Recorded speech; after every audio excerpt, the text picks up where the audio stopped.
Seguimos con ustedes esta vez con Eddie Olivares, la entrevista del vocero oficial de Hipólito Mejía, ex miembro de la Junta Central Electoral. Buenos días, Eddie Olivares, amigo mío, por cierto. Magistrado, buenos días. Buen día. Encantado de que esté aquí con nosotros. Gracias. Para conversar sobre, hay muchos temas, ¿verdad? Sí, relacionados sí. sobre todo con las aspiraciones o el camino que está recorriendo el expresidente Hipólito Mejía.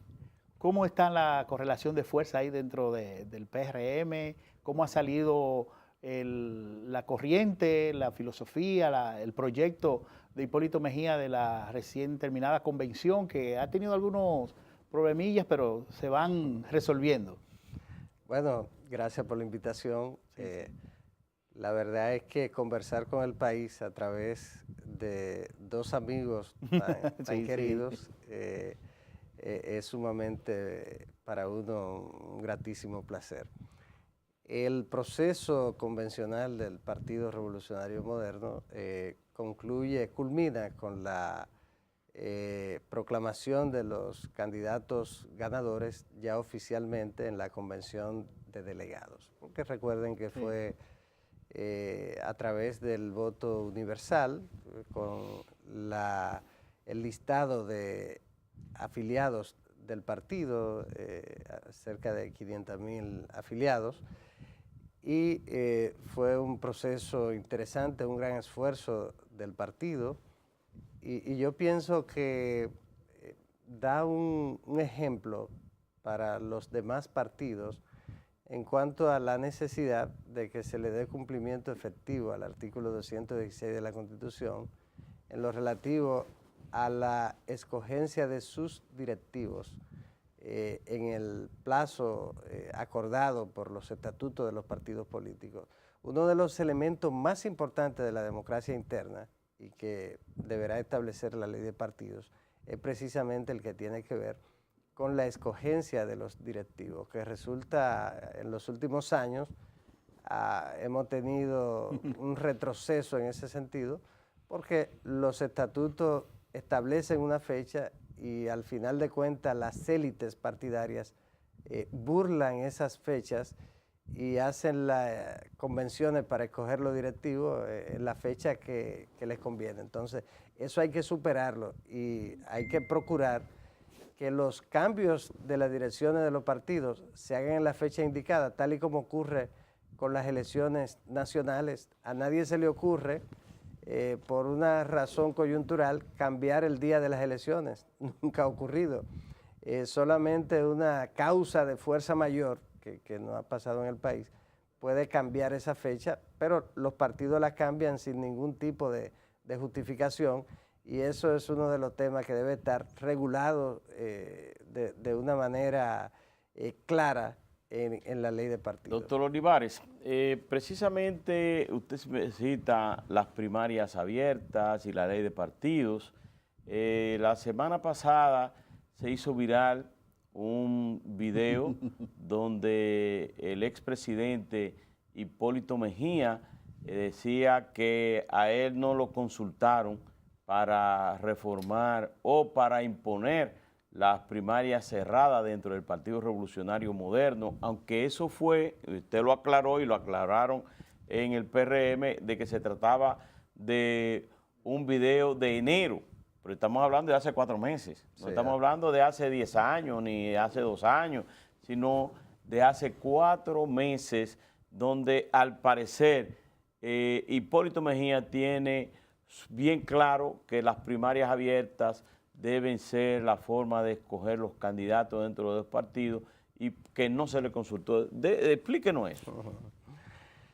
Bueno, el video refleja lo que ha sido la posición del presidente Mejía sobre la primaria, pero no la posición de hace 4 meses.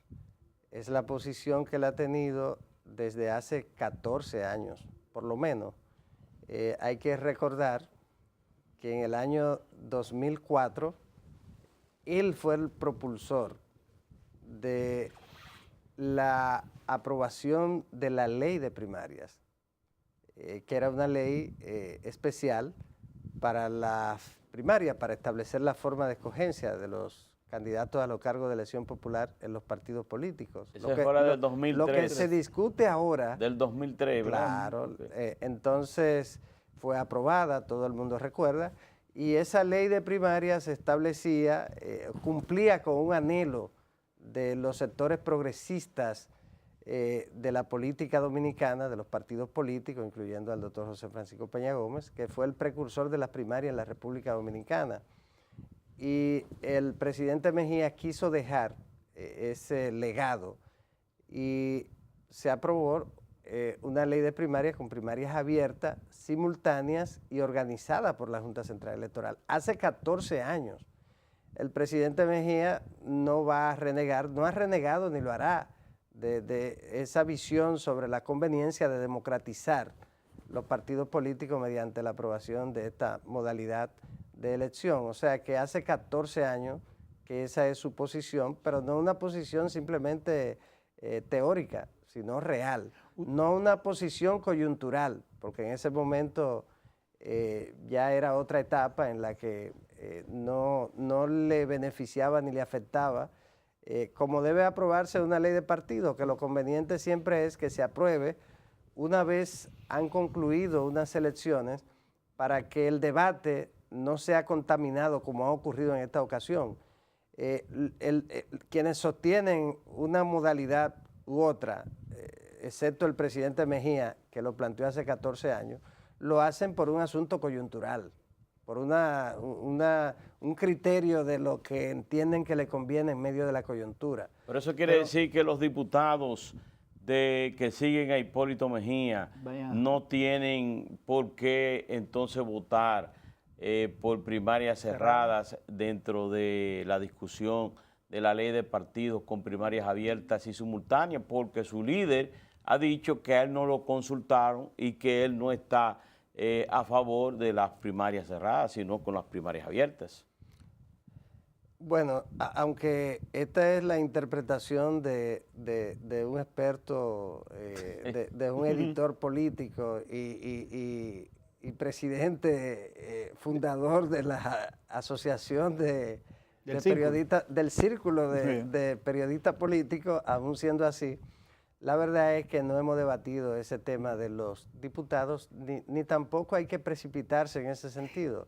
Ahora mismo, porque eso se va a discutir más adelante, fue ahora que llegó a la Cámara de Diputados, entonces no hay por qué precipitarse, vamos a esperar a ver lo que ocurre con el desarrollo del conocimiento del proyecto en la Cámara de Diputados y entonces ya ahí, veremos lo que ocurre. Y el vocero Eddie Olivares, si lo retiramos un poco y sacamos hacia afuera, el Eddie Olivares, miembro de la Junta Central Electoral con toda una historia importante, ¿qué les parece? ¿Cuál sería la modalidad más importante o que nos convendría en este momento histórico? No, yo toda la vida he planteado la modalidad de las primarias abiertas. ¿Es una coyuntural porque es vocero de Hipólito? No, porque nuestro querido hermano Alberto Caminero es testigo de eso. Okay. Yo no solamente lo he dicho, lo he planteado verbalmente, sino que yo he escrito sobre eso. Okay. O sea, todo el tiempo yo he sostenido que las primarias abiertas son las más convenientes. A mí me ha correspondido ser observador de casi todas las primarias en América Latina. Okay. Y las abiertas simultáneas, que para mí es más importante que la modalidad. Para mí lo más importante es la simultaneidad para borrar ese mito que hay en el país de que un partido puede tomar de la mano o como oveja y conducirla hacia la urna, hacia la convención, hacia el partido que quiera, a votar por los candidatos de otro partido como si fuera tan fácil llevar a la gente a votar. Mire, el que está en la política es que sabe lo que implica convencer y llevar a la gente a votar en una primaria. A las elecciones nacionales. Imagínense usted a la primaria. Ahora en la convención de nosotros, en el PRM, para llevar a la gente a votar, y era un padrón de 500,000, no es fácil. Imagínense usted para usted tomar militante de un partido o simpatizante y decirle, usted tiene que ir a votar por tal candidato del otro partido. Oye, eso solamente lo cree así el que no ha hecho política. Es una manipulación. ¿Y cuál es la más avanzada en América Latina? Y perdona. Sí, no. ¿Cuál es la modalidad así de primarias abiertas, simultáneas, y que deja un fruto de que uno dice, bueno, este es un gesto democrático de tal sociedad? Yo le voy a poner dos ejemplos. Okay. Una, la que dio origen a las primarias, los Estados Unidos. Son abiertas. Claro, los Estados Unidos las hace de manera escalonadas, no simultánea, pero es simultánea en cada lugar donde se va desarrollando, en cada estado donde se va desarrollando. Van los demócratas, los republicanos y los otros partidos pequeños. Sí, entonces la van haciendo, pero es abierta. Pero la simultaneidad no la tienen porque en los Estados Unidos no hay, votar es un delito y allá la gente se cuida y la cultura, ¿no? Y la simultaneidad es porque existe aprensión dentro de los partidos políticos de que en el caso de que se celebren unas elecciones de convenciones internas dentro de un partido este domingo, en el próximo, el que esté en el gobierno o el que tiene dinero, el poder, puede imponer el candidato que quisiese, que sea su contrincante en esa organización. Bueno, yo supongo que eso es lo que ha pasado aquí. Aquí tenemos primaria desde la segunda parte, desde el año 1986. Se hicieron las primeras. El doctor Peña Gómez fue quien introdujo las primarias. Luego Balaguer, en el Partido Reformista, también la adoptó. Y finalmente el PLD. Entonces, aquí se habla de primaria como si fuera algo nuevo. Aquí se hace primaria desde los 80. Ahora, ha habido, desafortunadamente en los últimos tiempos, una regresión en ese sentido. Los partidos son menos democráticos que bajo el liderazgo de Joaquín Balaguer, Peña Gómez y Juan Bosch, menos democráticos en ese sentido, y entonces se produjo esa regresión. Sin embargo, aquí tenemos experiencia. En el PRD, las últimas primarias casi fueron siempre primarias semiabiertas, es decir, excluyendo a los militantes de otro partido, específicamente del Partido Reformista y del PLD. El 6 de marzo del 2011 fue la última convención. Y ese padrón fue la Junta, se lo dio. Claro, y se hacía así. Ahora, pero ¿crees tú que es una exageración del presidente de la Junta Central Electoral, usted que fue miembro de ese organismo comicial, de que para celebrar las elecciones internas en los partidos políticos con primarias abiertas y simultáneas, había que invertir 5.000 millones de pesos? Sí, pero yo quería antes no dejar de responder el modelo. Sí. Uruguay, por ejemplo. Uruguay, que tiene un sistema de partidos muy fuerte. Los partidos tienen 140 y pico de años de fundado, excepto el Frente Amplio, que gobierna, que ha gobernado varias veces en los últimos años, que es un partido de unos 40 años. Allá se implementa abierta con el padrón nacional y organizado por la Corte Electoral. Yo he estado en 2 primarias y allá no es por el temor a que voten 2 veces, sino porque se hace un proceso y en él ya resultan elegidos los candidatos de los principales partidos.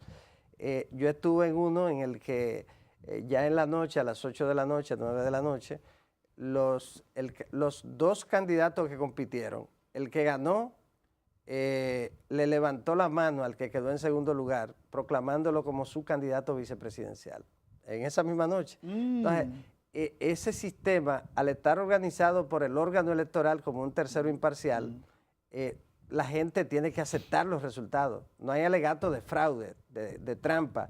Y al ser con el padrón del nacional, mucho menos porque es el padrón confiable. Es igual que aquí. La columna vertebral de la democracia dominicana es ese padrón que tenemos. Es uno de los padrones más confiables de América, porque ha sido fue el producto de la crisis del 94, del fraude del 94 que le quitó la presidencia al doctor Peña Gómez, y a partir de ahí hubo un proceso de depuramiento del padrón y hemos terminado teniendo un padrón excelente, que es lo que no tienen los partidos políticos.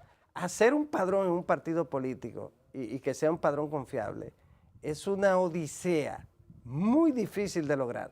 Entonces tenemos un excelente padrón que es el de la Junta Central Electoral. Ese es el modelo y es un modelo que funciona, que fortalece el sistema de partidos políticos, y si esa ley de primaria no hubiese sido declarada inconstitucional en el 2004, la historia de este país y de la democracia y de los partidos políticos fuera otra, fuera muy distinta la situación. En la pregunta sobre el financiamiento, que tiene una relación, una cosa y la otra. No, y usted citó precisamente que en el 2003 fue declarada inconstitucional y fue precisamente un movimiento cívico que encabezaba el presidente de la Junta Central Electoral, Julio César Castaño Guzmán, claro, quien ha dicho que hay que buscar 5 mil millones de pesos para hacer unas primarias. Sí, bueno, no se puede negar. Exagerado. Ni el magistrado Castaño Guzmán tampoco lo va a negar, que a él no le gusta la intervención del órgano electoral en la organización de los eventos internos de los partidos. Yo lo puedo decir porque yo sometí varias veces proyectos de reglamento para que la Junta Central Electoral ejerciera su labor de fiscalización en las internas de los partidos. Por ejemplo, en el 2008, yo sometí un proyecto para que fuera fiscalizada la primaria del PLD y la del PRD, que en ese momento no había tanto interés en el PRD porque ya el candidato era Miguel Vargas, pero en el PLD sí era un desafío muy fuerte como tal, porque en el caso del PLD ya el candidato iba a ser Leonel Fernández a la reelección contra Danilo Medina. Entonces yo sometí un proyecto para que la Junta interviniera en la organización, la fiscalización de las convenciones, las primarias de ese año. Y sin embargo fue rechazado. Entonces, en ese sentido, la Junta siempre ha procurado una intervención mínima en los procesos internos de los partidos, y el magistrado Castaño es de esa corriente, que hay que respetarla. Ahora, el magistrado Castaño dijo algo que es lo correcto y que la gente, que ya quedó muy claro por la forma categórica como lo dijo, además, y que debe ser así. La Junta Central Electoral es un ente pasivo en lo que tiene que ver con este proceso de discusión. Este es un proceso del Congreso Nacional y de la clase política, de la comunidad política. La Junta simplemente tiene que ejecutar lo que decida el Congreso Nacional y el liderazgo político. Si es abierta, cerrada, o simultánea o no simultánea, la Junta está en la obligación de hacerlo. En base a su experiencia. 5.000 millones de pesos, 5.000 millones de pesos. Eso ocurre, yo ponía un ejemplo, como los presupuestos son eso, presupuestos. Sí. Todas las instituciones que quieran un presupuesto que le den por lo menos el 30%, tienen que ponerle, tienen que quintuplicarlo. Entonces, si la Junta, además de la razón que señalábamos ahorita, está el hecho de que la Junta pide 5.000 y al final de cuentas, si eso queda en 1.000, fue un éxito. Es como el que va a comprar, al mercado modelo. Le dicen, a Villacón. ¿Cuánto cuesta esa camisa? Bueno, esa camisa le cuesta 5.000 pesos. Dice, bueno, pero no, está muy cara. Bueno, pues llévatela en 500. Llévatela en 500. Eso es así. En su experiencia, ¿usted cree que se impondrá la ley de partidos con primarias abiertas en la Cámara de Diputados, donde parece que hay mucha controversia en torno a eso? Sí, faltan unos votos. Más que controversia. Yo pienso que hay que enriquecer el debate en relación con la ley de partidos, porque se ha generado una confusión y se habla más de primarias como Que si mi fuera propia la ley. ley de primarias Sí. que la ley de partidos. Y sin embargo, una ley de partidos incluye Ajá. una serie de... Las primarias son simplemente un aspecto de la ley de partidos que le abarca 4 o 5 artículos. Lo demás es la esencia de la ley de partidos, que es la democracia, no solo en lo relativo a la primaria, es la rendición de cuentas que deben hacer los partidos a sus militantes, al país, porque manejan fondos públicos, es la transparencia en lo que tiene que ver con el manejo de esos fondos públicos, es la equidad en la distribución de esos fondos, es la regulación por primera vez de los fondos privados, de los aportes privados que no estaban regulados.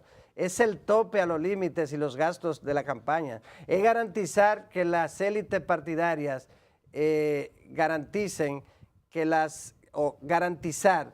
que la elección de los directivos, la renovación de los directivos de los partidos se produzca en la fecha indicada. Es garantizar que todo el proceso de establecimiento de alianza, coaliciones, etcétera, se haga correctamente y no que sea un mecanismo para arrebatarle las candidaturas a los militantes. Entonces, eso es, yo pienso que hay que enriquecer el debate. Lo que va a ocurrir va a depender de 2 figuras fundamentales que son Danilo Medina, el presidente de la República, y Leonel Fernández. Es un problema del Partido de la Liberación Dominicana, de su lucha interna, y además están ellos ante un desafío, porque desde el año 2010 están violando su propia constitución, la constitución de Leonel Fernández, y no han cumplido con el mandato del artículo 216 de la Constitución, y tampoco han cumplido con el mandato de la propia Constitución en cuanto a la obligación de aprobar la ley de partidos y la ley electoral. El Partido de la Liberación Dominicana, Danilo Medina, Leonel Fernández, todos se encuentran al margen en este momento de la Constitución de la República, la violan cada día porque han incumplido durante 8 años con ese mandato de la Constitución de la República y deben hacerlo ahora. ¿El PRM tiene fecha ya para seleccionar su candidato? No, no hay fecha. Hay que esperar la convención. No, porque falta mucho tiempo. Es que las elecciones son en el 20. Pero parece que son mañana. No, las primarias se hacen en el 19, en el 2019. Vamos a invitarte nueva vez para hablar sobre el proceso interno dentro del Partido Revolucionario Moderno, porque hemos llegado ya al final de nuestro espacio. Muchas gracias. Fue la entrevista con Eddie Olivares, ex miembro de la Junta Central Electoral, vocero oficial de Hipólito Mejía. A ustedes las gracias por mantenerse en sintonía y acompañarnos en esta jornada. A Lizelot Núñez, José Rivas y a un servidor, les recomendamos que mañana a las 6 de la mañana, bueno, pues volvamos otra vez a juntarnos aquí en Despierta RD. Muchas gracias. Muchas gracias.